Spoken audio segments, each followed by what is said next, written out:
Hello, welcome back to Access at Gamescom. Joining us today is Olivier, the producer on Deus Ex Mankind Divided. How are you, Olivier? Very good, thanks for having me. First of all, Deus Ex, I'm really interested in how the game looks because it has a very distinctive art style. What are the key things you have to think about when you're creating a convincing vision of the future? Well, one of the things we always try to tell the story with our environment. So there's a lot, if you move around, walk around the environments, there's a lot of things for the player to find just by looking at the different clutter. We tell a lot of storytelling just through the actual art and show don't tell kind of elements of the environment. And you mentioned like environmental storytelling there. In Human Revolution, there were lots of missions and quests that you could pick up optionally just by finding things in the environment. Can we expect to see more of the same in Mankind Divided?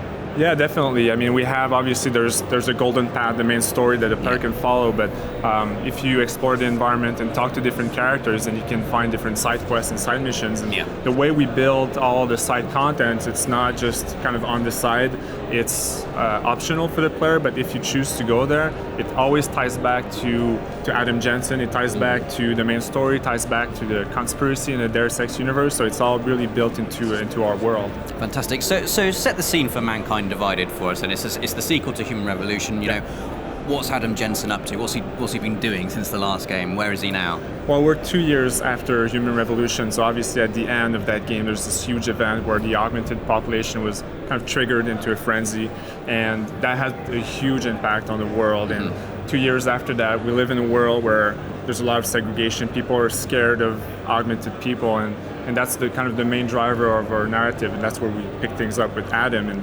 And we leave kind of things a bit ambiguous for the player, like how you start the game and where Adam sits in all this, but that's kind of how we opened the new storyline for Mankind Divided. Fantastic. And Deus Ex has always been renowned for the amount of choice it gives players. When you're going for an objective, there are always multiple routes into a place. There are plenty of options when it comes to taking out your targets as well. Can you just give us a brief insight into how the new game on new hardware has allowed you to expand that choice and give even more choice to the player? Sure, we kind of double down on the whole aspect. So choice is the main kind of core aspect of a Deus Ex game in terms of, like you said, the gameplay options. So when you get to an environment, there's a lot of different paths and you can explore the environment the way you want to.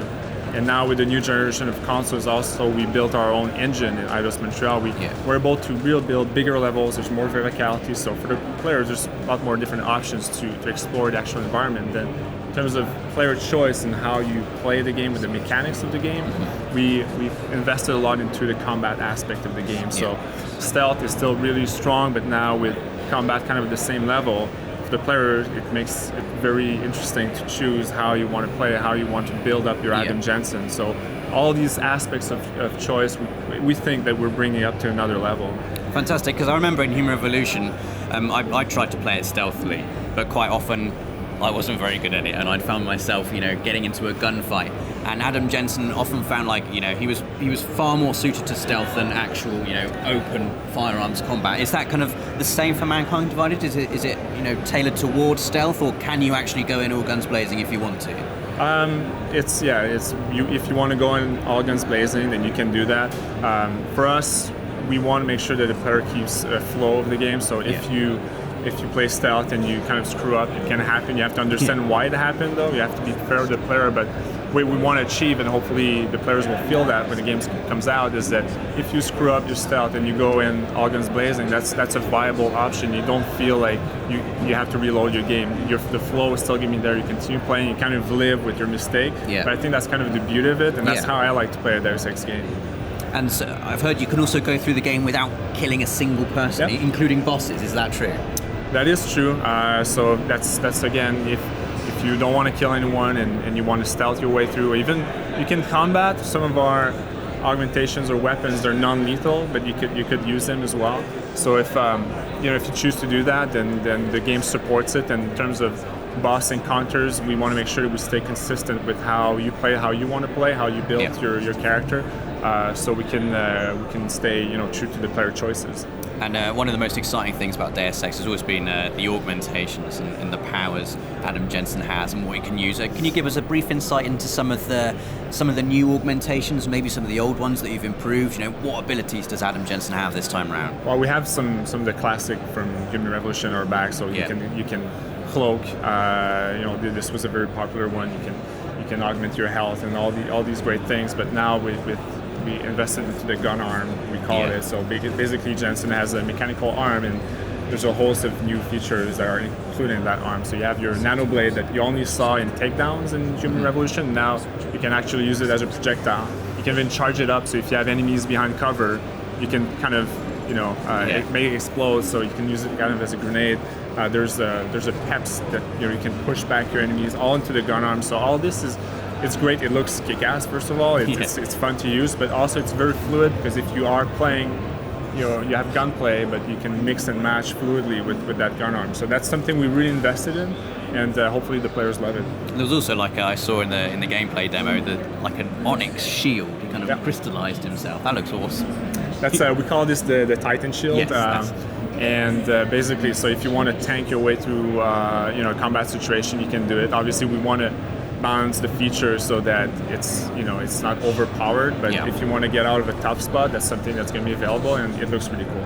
Fantastic. And I remember in Human Revolution you just have to charge your batteries, and how does that work on like a moment-to-moment gameplay level? How do you balance Adam Jensen having these amazing powers, but also don't allow him to become like a Superman, able to run through the levels doing whatever he wants to do? Yeah, that's a tough balance. So we work with our game design team, our level design team, to make sure that the way we build levels, the way the features are consumed, the mechanics are consumed, doesn't feel overpowered, but at the same time we want to make sure that the players actually are able to use those features. So it's a balancing act, and that's kind of what the team is working on right now, making sure that it's fun to use, you get to use the augmentations, but it's still a challenge.